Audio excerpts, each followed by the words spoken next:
In one day of a newspaper, a person consumes more information than they did in their whole lifetime in the 18th century. We might be really excited, but our nervous system is actually feeling unsafe. I've gone through periods where I haven't been as productive. I don't necessarily have the energy, and I have that guilt for not feeling as productive. Do you have any mindset shifts or things you do to actually embrace that? So it is unproductive, but it is unproductive in the worldly sense, but it is very productive for your recovery and your healing process. Because I am obsessed with time and how I spend my time and what I do with my time.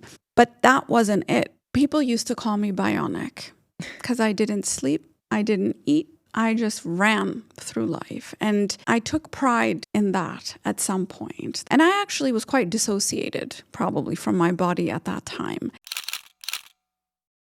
All right, balancers, I'm super excited to introduce today's guest for another episode. I usually like to tell you guys what you can expect in today's episode, but I can honestly say we've just been chatting off camera for 10, 15 minutes. There's so many different avenues this conversation could go. But what I will say is for anyone listening who is interested to understand themselves on a deeper level, both from a psychology point of view, from a spiritual point of view, to understand why you feel certain emotions, this conversation is going to touch on a lot of those things. There's going to be some practical tips in and amongst it. And I'm just super inspired and really resonate with a lot of what today's guest shares and talks about. I'm really excited to get to know the real her behind just her job title and what she does. So without further ado, I'd like to introduce Dr. Saliha Afridi. She is a clinical psychologist, but also describes herself as a little bit of a spiritual psychologist, which is awesome. She's the founder of the Lighthouse Arabia, a mother of 4 children, and a student. Her life goal is to work with people to give them courage to address challenges that face them and guide them on a path to happiness and to live more courageously. Dr. Saliha, a warm welcome to the show. It's a real honor to have you on today. The honor is mine. Thank you for having me. Absolutely. I want to start with just a general question. I feel like in the line of work you do and the amount of people you help, I'd love to know what's one lesson or teaching you wish everyone could know. One is very hard for me, but I would say start with a practice of self-reflection and really work on self-awareness. That's one thing that I would say in a world, especially the world we're living in now, full of distractions, full of noise, full of amazing information. There's a lot of forces that you are going to contend with outside of you, and to have a space, a place where you are reflecting, a place where you say, I am going to meet myself and show up for myself and tend to myself, become aware of myself. What are my triggers? What inspires me? What excites me? All of that starts with yourself. And the journey becomes a whole lot easier when you are doing it from the inside out rather than the outside in. But you won't know the inside out unless you spend time being with yourself and asking yourself some of these questions. So self-awareness is key to so many of the things that people are struggling with today. Yeah, having harnessed a practice of self-awareness and I guess just space for my time over the years, I couldn't agree more with the power it has. Practically for you, how does that look like? Is it specific time you carve out? Is it journaling? Is it meditating? Does it differ? Just I'm curious to know, for you personally, because I appreciate it may look different from person to person. What does that look like for you? Yeah, for me, it looks like I engage in therapy. So for me, it is very important to have a mirror, to have a person that I'm working with. And the type of therapy that I'm engaged in is analysis.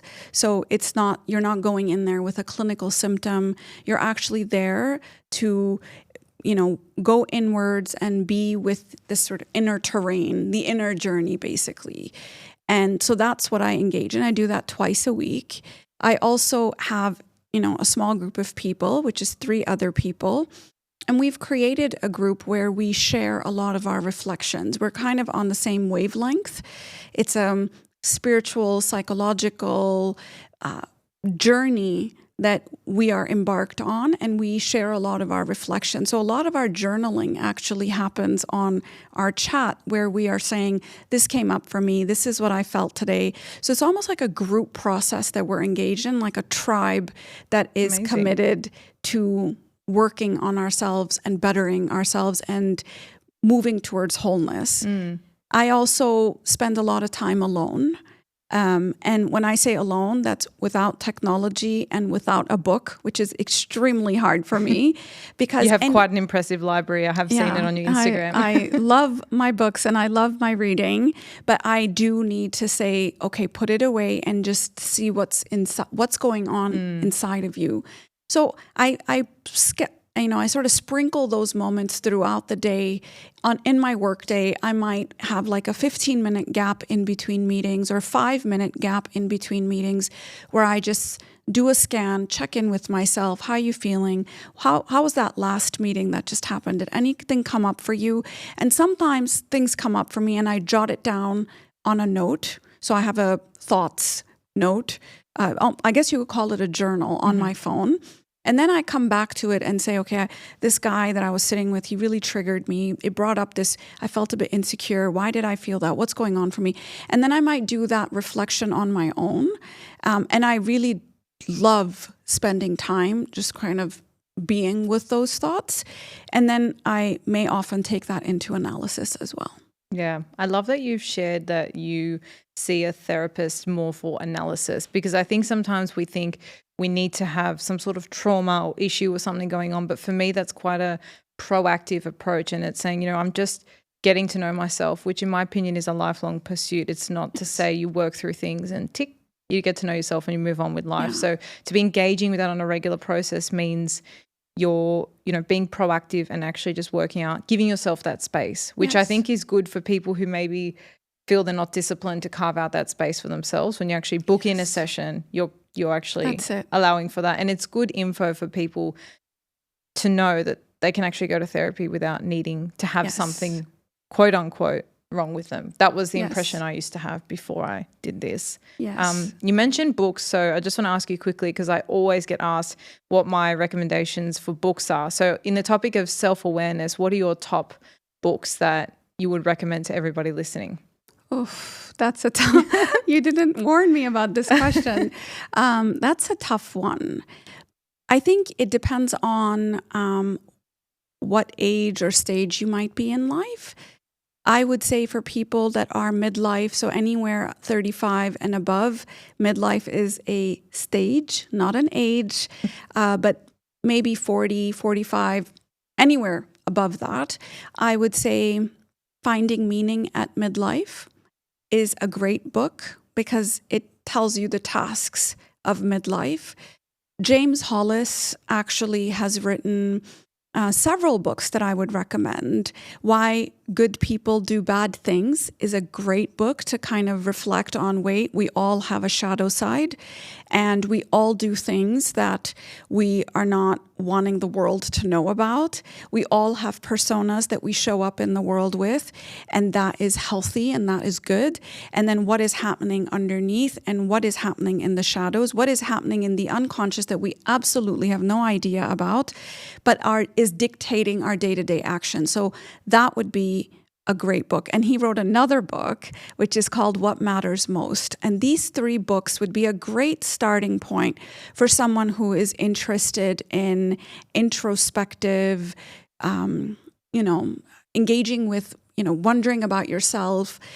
He also gives you great questions within that. Mm-hmm. All three of my top three would be from James Hollis. He has had quite a lot of influence on me, my life, and my way of thinking.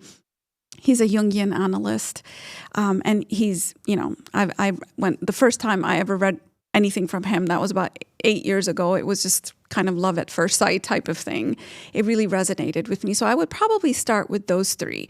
But there's so many, and on my Instagram channel, I'm really, really particular about can I really post this book, because some material is actually quite dense and it's quite hard to relate to it. And so I'm quite thoughtful about the books that I pick. So for those who are interested in just books, I would probably say just go on my Instagram highlights. You'll find more. But those three would be they're definitely for everyone. Okay, amazing. I haven't read any, so I always love beefing out my reading list, and I'll put a link to your Instagram in the show notes so everyone can reference that. One thing this is a very selfish question, but one I know I'm not alone in feeling. That is this struggle with enjoying the process, surrendering to the process, relinquishing control. We were chatting before, I've been trained as a lawyer, so my thought patterns, my neural pathways are literally wired to look and think and predict all things that can go wrong and build in clauses or circumstances to circumvent that in advance. So when it comes to my personal life, I've found it really tough to, and I think it's probably a byproduct of my character as well, to just go with the flow, right? Like when there's this really funny quote or meme on Instagram where it's like, I'm happy to go with the flow as long as the flow gives me like 3-step process or whatever it says. So I'd love to know, why is it that so many of us struggle with that element of just surrender? And what tips do you have to kind of make that a little more easeful? Because it feels like an internal suffering sometimes. And it's like, for me, it presents as like impatience and frustration. Yeah. It's a lifelong journey. And when we talk about surrender, people don't really know what that means or what that looks like. But surrender is the opposite of control. And in order to get to a place of surrender, there must be trust. And so those who are overly controlling or just wanting to control every detail, they are not trusting necessarily what might come of that process if they were to just be with what shows up. And so it's quite a cerebral, controlling, anxious way of living. And so it's very hard for me to say, well, do this and then you'll trust more. And I go back to the first thing that I said, that it does get easier the more you know yourself, the more you trust yourself, because you cannot trust something you don't know. And so you cannot trust yourself unless you know yourself. And when I say know yourself, I would say that I've been in therapy now for, a decade and a half on and off, and for the last 8 years on. And yes, it is a journey, and you do get to a place of self-mastery. Now, what is self-mastery? That would be where I can come sit here and not feel like I have to overly prepare for this conversation or research everything that I'm going to say or really have perfectly little note cards ready. Because I imagine earlier in my career that was something that I couldn't do. I couldn't trust that what's going to show up here is meant to be here, and I'm going to have the right words when that happens. That comes through experience, that comes through knowing about yourself, that comes through trusting yourself. So self-awareness results in self-trust, and then self-trust can make you say, well, everything around me might be changing, but I'm still going to be okay with this. And so it really is an inside job to surrender. And also know that when people, this is something I came to realize, I think it was last February, I had like an aha moment where I was like, oh, wait, it never is all okay. It is okay-ish. And we just need to be okay with that. Like, not every corner or every aspect of my life is going to look exactly the way I want. It was almost like I was waiting for life. I was waiting to say, okay, when my kids are a certain way, and when my work is a certain way, and when my marriage is a certain way, or my life is a certain way, I'm going to begin. Like, there was something in me, probably from the conditioning that we get from school and from the conditioning from everything, that you take a course, then you learn some skills, and then you're ready. And life, we're kind of approaching life in the same way, that I'm going to keep working on it, and then at one day it will all be the way it is. And it never is, because just as soon as you get this thing in order, the other thing might start to feel a little bit wobbly. So how do you just be okay with the messiness of life? That for me was a very recently learned lesson, that I am a mother, and I am a psychologist, and I am a person, I'm a wife, I'm a daughter, and it's going to not be perfect, or it's not going to be okay all the time. And that actually is it. That's it. That's what you surrender to. You surrender to the messiness of it. I love that you've brought this up, because the show is centered around the conversation of life balance. And I think expectation, or a way we look at balance, is this idea of equilibrium and things being even across all the areas of our life. But and the reason I started the show was really to explore how different people deal with balancing out the highs and the lows of their life, because that's what it is. It's a combination of these ebbs and flows, and what defines us is just how we move through it. It's not, is your life perfect and balanced in this moment right now? Because I used to strive for that standard. I used to strive to try and make everything perfect, and that just left me feeling really empty and really guilty all the time, because I wasn't doing enough of anything. I wasn't focusing on what really mattered. So you talk about this power saving mode, which I actually came across this morning, and I love it because it rings true for a lot of what we talk about on the show. Basically, what I'm really interested to understand is, so we struggle surrendering to the process of life. An antidote, or I guess a realization to that, is really just understanding that it is messy, it is full of ups and downs, and just that acceptance piece helps you with the surrender piece. If we get practical and I guess granular, I think what's tough, obviously, for most people is not the highs in life when, you've completed something, you've achieved something. It's actually the lows. And sometimes those lows, like you said, they come at the same time as another high in another area of life. So it's really conflicting sometimes, emotionally, physically. So talk to me a little bit about your power saving kit and how that might help you or help the listeners navigate those lower periods. So the power saving mode was something that I found myself doing very early on in my career. I was doing it without having a name for it. But then soon enough, I decided there was a mode that I was going to go into. Anytime there is a transition, so whether we're leaving for holidays, whether we're coming back from holidays, whether it's back to school, whether we're rolling something out, whether there's an illness in the family and I had to take off of work, and when I'm coming back into work, I put myself in power save mode. And power save mode is really about looking at every bit of energy that I can conserve, because I know every part of me is going to be needed in order for me to make that transition or that adjustment. So it's usually in times of adjustment, getting married, having a child, any of these things could be, okay, time to put it in power save mode, because you're going to need that energy to do something else. Because what people do is they schedule out every part of their life, and then something, they don't realize how much more energy is required in times of grief, in times of adjustment. And so when there is grief, when there is adjustment, you go into power save mode. And it could be things like, I don't drive in power save mode. Now I just decided I'm not going to drive. Well, if anyone lives in Dubai, they'll understand why. Yeah. But I think anywhere, even when I went to LA, I went to New York, I'm just not going to drive. I'm either going to walk, I'm going to take an Uber, a taxi. I'm going to do something where I don't have to do the thinking that goes with, and the parking and the driving. And we have to make hundreds of decisions on just one commute. And I don't want, that's a lot of energy that I need to give to my mother or my father or my kids or my husband, my work, my team.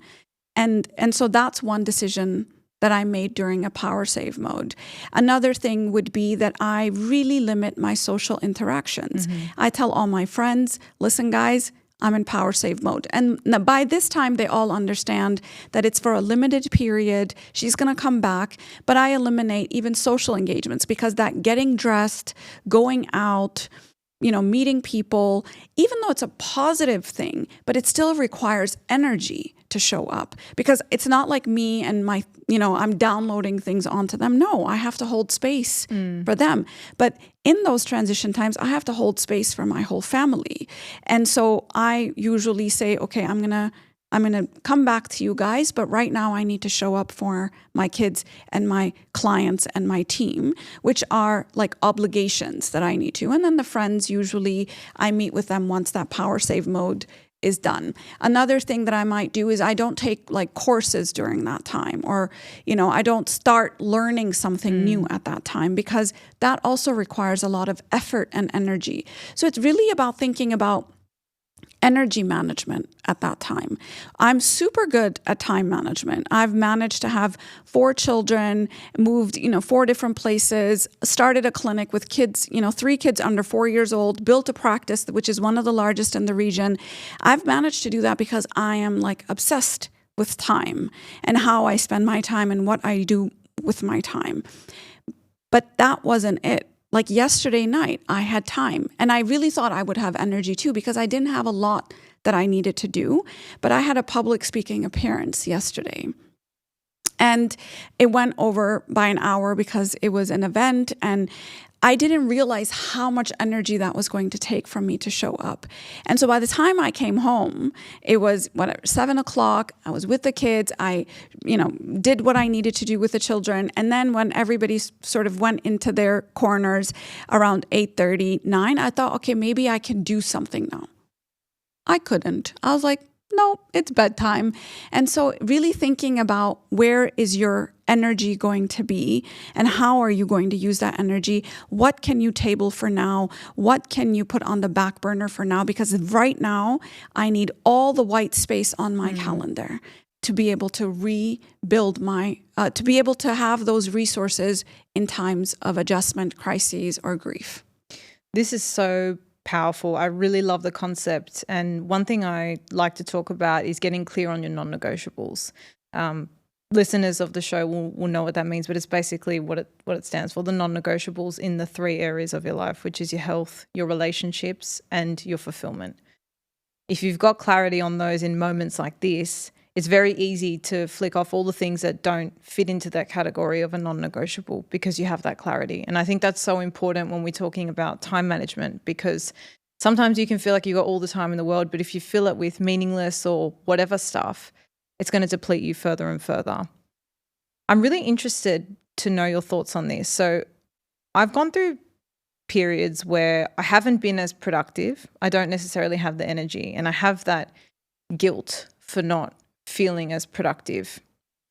To then put myself in power saving mode in those periods feels very counterintuitive, even if it's probably what I need. Like sometimes maybe you don't have a crisis or a big transition going on. You might be just a little burnt out, overworked yourself. And so you're in that phase where not a lot is happening and you're feeling depleted.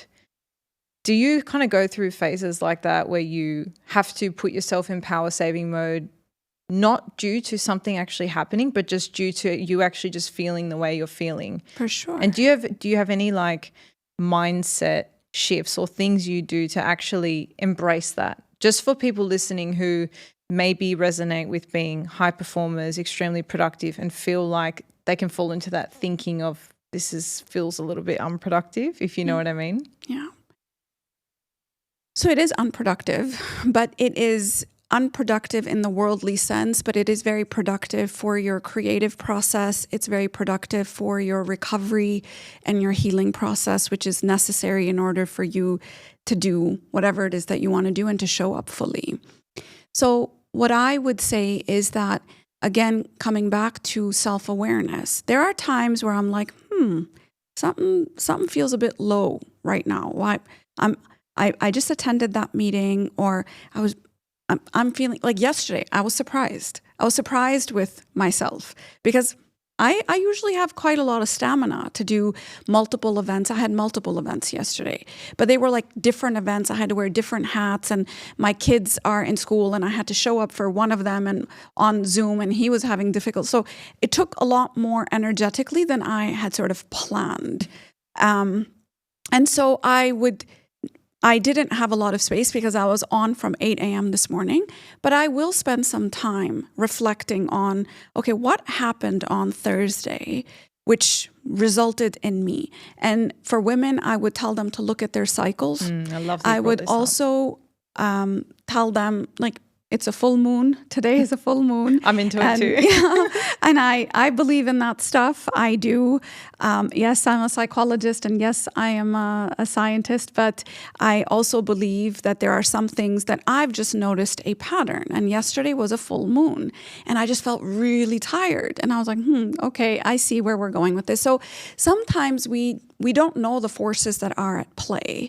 And I think if you're a mother, if you are a wife, if you are, a caregiver for your elderly parents as well, maybe not a caregiver, but just a supporter of your elderly parents, a lot of those things take more energy than sometimes you have planned for. So just paying attention to that. And the most important thing is then saying, okay, that's just you having a period here, and then checking in with myself and saying, how long do you need? Mm-hmm. And yesterday I was like, I just need to go to bed early, and I know I'm going to be up super early, and I'm going to get to it. So I know myself really well. I know that was just a one-off, and that's going to happen. Now, there are periods where I'm like, I have given and given and given and given and given, and I got nothing left to give at this point. And at that point, I might retreat. And I actually have a cave mode also. And I literally say I'm going into my cave. And my kids know the cave. My husband knows the cave. Everybody knows the cave. And it's just basically I can't have any interaction. Those might be 2-3 days where I literally go introverted and I am tending to myself. Sometimes it could be longer. But for me, it really is knowing myself, understanding myself, communicating with everyone in your world. Because if you just disappear, that is not okay. That is not responsible. And that creates a lot of anxiety in people. So I'm like an over communicator in times like that. And then I would say self-compassion. I have a lot of compassion for myself. I work really hard. I show up with all of my heart every day. I give it everything I've got every day. I don't leave anything in the tank at the end of the day. Like every part of me has shown up and given and served and loved and hurt and just been with the day. And so there are when I need time and space, I give it to myself. It's like, yeah, it's okay. You need this right now. So it's not about productive or not productive. It's about really just listening to yourself and saying, what do you need right now? And then just giving that to yourself. That's so beautiful. I love all the modes you've shared, by the way. So powerful. The most important thing you've said there is the communication, especially if you've got dependents, a partner, because not only because it's not a great idea to just disappear, but it's so they can actually support you best. Yes. And it sounds like you've cultivated these modes that you have to go into what you need, but it also helps your family and loved ones like support you through that, which is such a big piece of that. One thing that's just come to mind that I want to share is if in a day you've got 30% to give and you give 30%, you've given 100%. Yes. But each day the capacity or the percent that we've got to give shifts. And so I think if we're comparing day on day, especially as women, and I love that you brought up the cycle because it's true, our energy changes and weaves and wanes throughout the month. We can't ignore that. Versus men who potentially have the same energy output every single day because they don't have those hormonal fluctuations. So honoring that, having compassion for yourself around that and recognizing that 100% looks very different every day is so important. We've spoken a lot about, keeping the non-negotiables, going into this mode, really like removing things that are not on that level or within those modes. Is there anything you actually add on during those times? Like maybe habits you turn to that are not on the regular, but that you actually put into your schedule when you go into those modes? People used to call me bionic because I didn't sleep. I didn't eat. I just ran through life. And I took pride in that at some point, that I'm not like other human beings. I operate differently. And I actually was quite dissociated probably from my body at that time.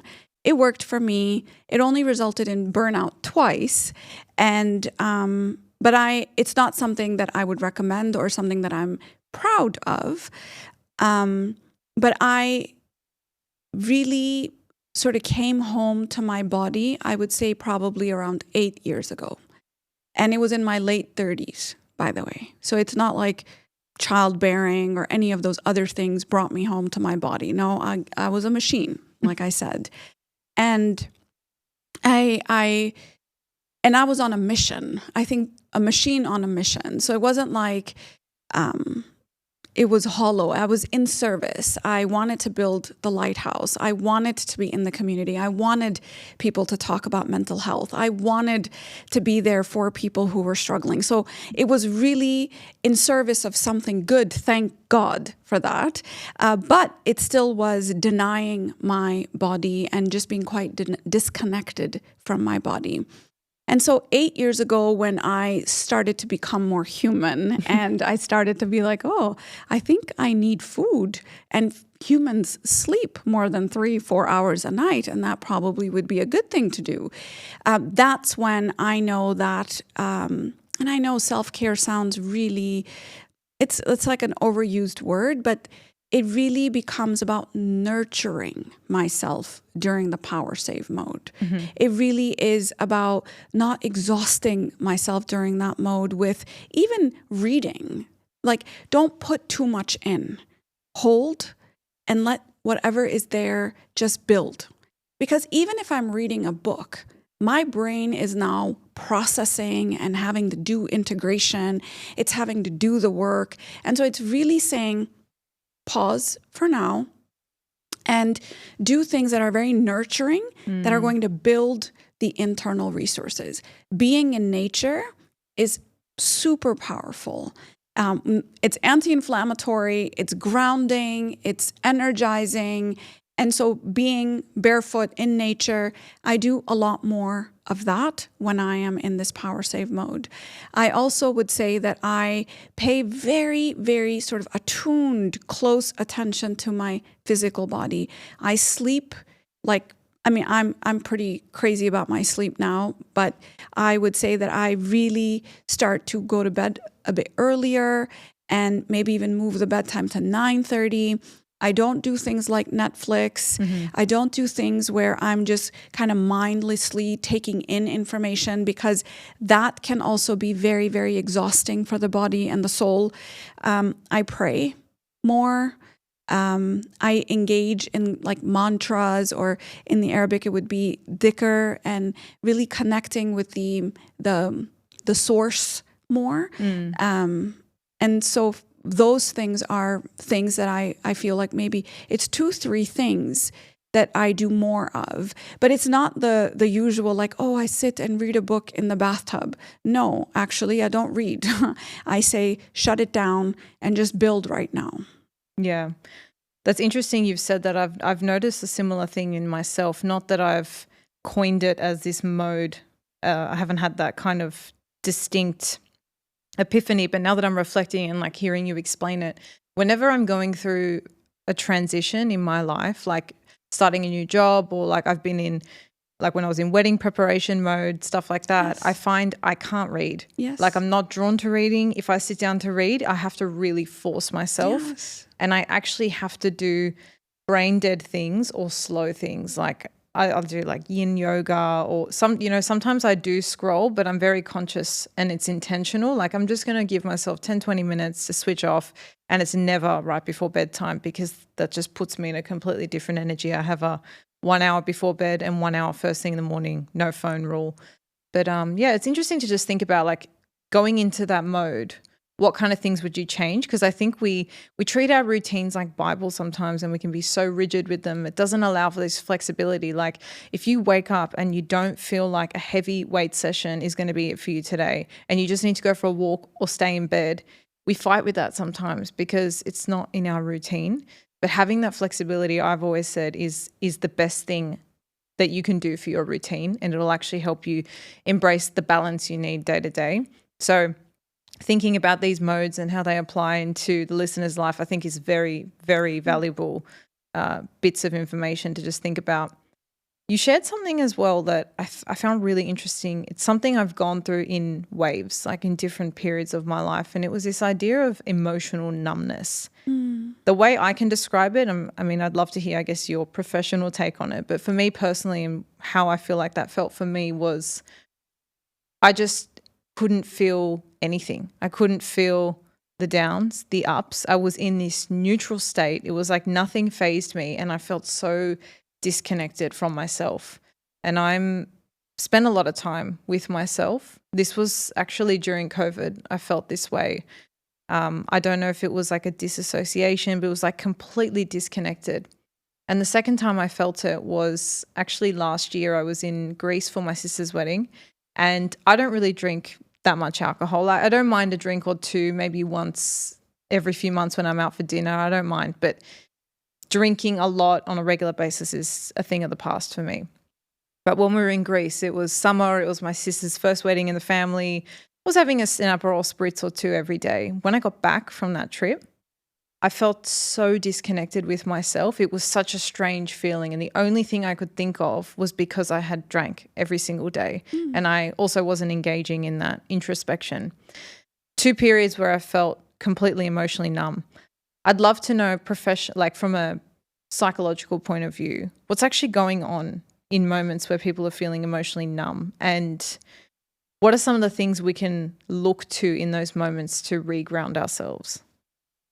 So the way I describe dissociation and numbness is through the polyvagal lens. And in the polyvagal theory, it talks about this ladder, this hierarchy in which we have ventral vagal, which is when we are open and joyful and connected, and we feel like it's effortless to be with whatever is here and now. And that is our natural state. When you look at a baby, that they are oftentimes, when you see a happy baby engaged and curious, it's effortless for them. And they are feeling safe, and they are in ventral vagal. The second hierarchy on the stage would be fight or flight, which is the sympathetic system, and you move into that fight or flight zone. And that fight or flight, we would say, some researchers are saying that we are in a mild to moderate state of fight or flight all the time, all of us. Is that because of tech and the way society is? And this was even before the 2020. I mean, this has been going on. Our life, our bodies were not meant to, our minds, our bodies, they were not meant to function in the way we are functioning right now. They weren't meant to work at this pace. They weren't meant to think at this pace. They weren't meant to consume information at this pace. I heard from on one of the lectures many years ago was that in one day of a newspaper, or one day of a New York Times, a person consumes more information than they did in their whole lifetime in the 18th century. I've heard this too. It's crazy. So it's your whole life and then one day. And that's just a newspaper. That's not social media, not LinkedIn and Facebook and Instagram and Snapchat. And then there's billboards and there's magazines and there's emails and then there's workshops and podcasts, and that's just a lot of information. So we might be really excited, but our nervous system is actually feeling unsafe during that time, unless we deliberately and consciously create safety for that nervous system through exercises and through breathing and through grounding. And there's a whole lot of exercises that we could talk about.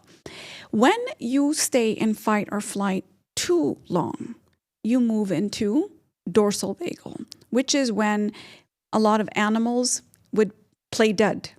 When the threat is too big, we play dead. And that for me is burnout. That is apathy, disconnection, dissociation. We are disengaged. We are literally like the walking dead. If you tell me some good news, I can't feel it. If you tell me bad news, I cannot feel it, because the body has gone into a very protective state because it was in that chronic fight or flight for too long, and it said, shut it down. This girl's going to lose something if we don't shut it down. So it shuts off the nervous system at that point, which is our ability to feel and connect with things. You can bring that back down into a sense of safety by what you create around you. It's really about, these kinds of shutting down the nervous system stimulation, basically. We are hyperstimulated And how do we turn off some of that stimulation? How do we connect to the breath? There are, physical exercises you can do, whether it's, giving yourself a hug, rubbing, cold things on your neck, meridians, stretches, yoga. But it also has a lot to do with our environment. An environment like this is very calming. You go to Dubai Mall on a Saturday, not calming. So how are you going to ground yourself again? Shaking is really good to reset the nervous system. So just 5 minutes of shaking, 5 minutes of really conscious breathing. There's a lot of great apps that you can engage with, frequencies that can help you reset yourself through brain waves. So it's about, how do I create safety for myself again? And if you are shut down and numb, it's because your body's saying, I'm under threat. I got to shut it down to keep you alive. And so how do I say, it's okay, you're safe. We're going to bring you back online. And that safety can sometimes, if you are burnt out, truly burnt out in the definition of like dorsal vagal, it could take 4 to 6 weeks for you to come back into that with conscious effort and conscious care. But if it's just like you need to shake off, a busy mall, then it could take several hours for you to be able to feel that. That's really interesting. This is a new understanding for me, I guess, that emotional numbness is emblematic of your body just feeling unsafe, your nervous system just feeling like it's been pushed to its max. And I think the reason I love learning about this kind of stuff is because it just gives you so much more empathy and compassion for what you're going through. I felt I was like a little bit startled by the fact that I was so disconnected with myself. But now upon reflection, like, and realizing that I'd just taken my nervous system to the limit and that was its protective mode, would have given me so much more compassion in that moment. So that's why I love having these conversations. If even if that's just a small takeaway for someone listening, to give them compassion for what they're going through or may go through in the future. And what do we do when we are disconnected? We get harder on ourselves. Come on, what's wrong with you? The inner critic kicks on. It's harsh, it's shaming, and that makes you feel more unsafe. And so you just prolong that healing, you prolong that recovery by saying those types of things to yourself. It doesn't work. And so when I'm feeling shut down or disconnected, whoa, it's almost like treating yourself like you would a child who is in your care. Like, I got you. What's going on? I know you've had a really, really long week with wedding and family and sleepless nights and drinking and all of the other things that happen, and maybe not eating right and etc. It's okay. We're just going to give it some time. It's going to take you a week to get back on. Cancel everything that you can and just focus on the things you need to focus on. Get to bed on time. Make sure you're eating right. Drink a lot of water. Let's do a detox. Then you start to be quite constructive with yourself, rather than this kind of harsh inner critic that's pushing and saying, no, I'm going to push myself, and I'm not sure why this is happening, and this is not right. And it's just not helpful. And it doesn't work. Yeah. Even the more reason to, I guess, understand why this is happening, because it increases then what you can do and how you treat it, how you're speaking to yourself.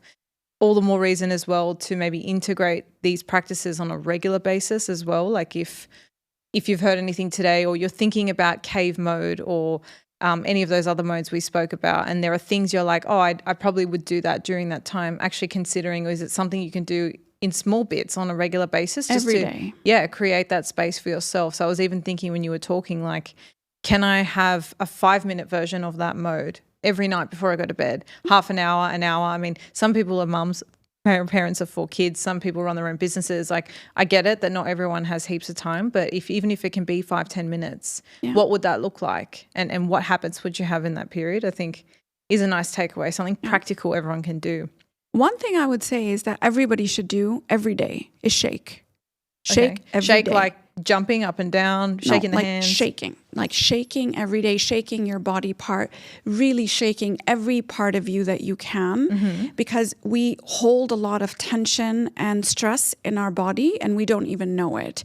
And when you see animals and they, when they're startled, or they'll shake, just to kind of shake it off. Like, really every day, if you can shake it off. Start your day with a shake and end your day. It can even be 3 minutes, but shake it off and you'll just be a lot more relaxed, and you won't be carrying over tension from yesterday to today. Love that. It's great for the very nervous simple system. Practice. Very simple. Awesome. Well, just before I let you go, I mean, I'm probably going to have to invite you on for a part 2 because there's so many stones we haven't uncovered. But I think just to wrap up this conversation, I think a topic that would fit nicely is the idea of compartmentalization. Can you just explain to us what that means and how people may be able to use it as a tip or as a tactic in day-to-day life? Sure. So I gave you an example of compartmentalizing when I said Thursday, I felt very tired, I felt very drained, but I haven't gotten to the bottom of that yet. But instead of letting Thursday seep into my Friday and then being occupied, why did I do that? How come that happened? Why didn't I put that in a note and I put it away. And I said, I'm going to come back to that. And then I showed up to my Friday fully engaged, fully ready, fully energized, but still knowing that there's something I need to figure out. How did that happen? So I don't let that happen again, or I'm ready for that next time. Because also year by year, your energy levels change and, things happen. And so that was a new one for me. So I put that in my little compartment, or you could call it a box. And it's on my notes that these are things I have to address at another time. Sometimes really big feelings come up, whether it's me and my teenage daughter or my teenage son. And I just have to show up and I have to tend to him or tend to her. And it pulls forth all kinds of difficult reactions inside of me and difficult feelings. And so I tend to whatever is in front of me. And then I put that in my compartment that you got to really think through that. And what just happened? You really got triggered when he said that. And so I will put that in the compartment, but I still have to show up and be their mother and still love them and still show up for them, but knowing that they triggered me and I've got some work to do on that trigger. So compartmentalizing is basically saying, I'm going to get back to this, but right now I've got to show up for this. There are times where you get in a fight with your partner and then you got to go up to a really important meeting. It's not that I don't want to think about my partner right now and that marriage is not important to me. It is. It's very, very important, but I got to put it away. And when I put it down and I write it down, especially in important things I need to address, and I put it in that note, it's almost like my mind is rest assured that, hey, listen, it's important. You're going to get back to, but right now you got to fully show up here. So our brains have a beautiful ability to do that. And it's not dissociation. I'm not dissociating. I'm actually recognizing. I am naming that I'm upset. I'm naming that this thing bothered me. I'm naming that this thing is important to me. And I'm saying, not right now. I'm going to come back to that. So that would be compartmentalizing. Now, the danger with compartmentalizing is that some people just think it's like a closet you keep throwing things into and then you just never open that closet. Yeah, exactly. No, you have to have some discipline about the compartmentalizing because if you keep compartmentalizing, then what will become of you? Well, you will live in fragments and you will be disintegrated. You will not have integrity because there will be too many compartments and not enough integrity. Yeah. And so what you want is a discipline when you compartmentalize. And it actually makes you far more present, far more mindful, far more connected than in the moment when you have this good discipline of compartmentalizing important things I need to tend to and then showing up for the conversation with your whole mind and heart. Yeah, I love this. It's like almost the concept of an emotional back burner. Yeah. And I was thinking that as you were speaking, it can be risky, I guess, if you don't go back to it. But for anyone that's listened to this conversation and has been thinking about self-awareness and how they potentially may amplify their experience or tap into it a little more, I think this practice could be quite powerful. And if I consider what you've shared, that you kind of have a routine of going to therapy twice a week. If you're compartmentalizing on the go, you're almost collecting data to take into session. For someone else who's maybe not going to therapy, that might look like Sunday morning, you sit down and have a journal and then you can reflect on your notes of the week. But yeah, definitely pairing this practice or habit within space for yourself to actually digest this is important. Do you find, just out of curiosity, when you're taking down these things or triggers, do you find there's quite a lot of overlap? So say you're going through a period where a few things have triggered you.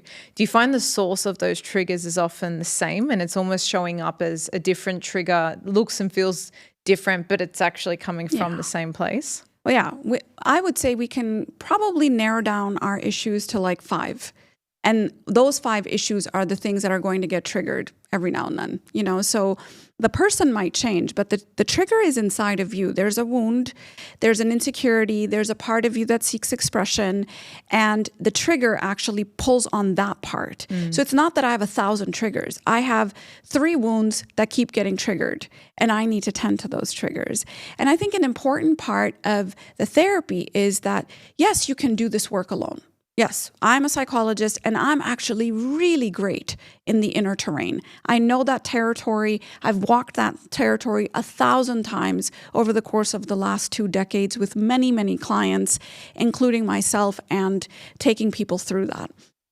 But why I have a therapist is because there's always things you're going to miss. And I'm also impatient. I want to move through this faster, or I want to uncover things, or I want to move through things with a little bit more discipline. And so what the therapy process does is it gives you a mirror, and it gives you someone who's reflecting back. It gets another set of eyes on you, because I can get ready in the morning without a mirror. I can do the makeup without a mirror, but a mirror actually just makes it a whole lot faster. And so it's not like I'm looking for speed. I'm not trying to be more productive or more self-aware. I actually love the process. I'm super curious. I could live in the inner world. Like for me, it's like deep in my reflections. I could live there. I'm not trying to move through that terrain faster, but I am trying to be more effective because I do have a very busy life and I do have a lot that I need to tend to. So I want the spaces where I am self-reflecting, I want to maximize that. I want to optimize that. Yeah, and that's what a therapist helps me do.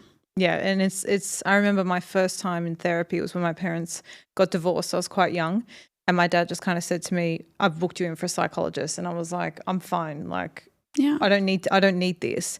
And I literally sat there with her and just started talking about what was going on. And then she just said something that was literally like, "Oh, I hadn't thought about my set of experiences in that way." And that was it for me. Like since then, I've been the biggest fan of it, because I was like, it's literally just an unbiased perspective or view on a different way of thinking. You know, like we're so biased to our own experiences and thoughts. It's very difficult.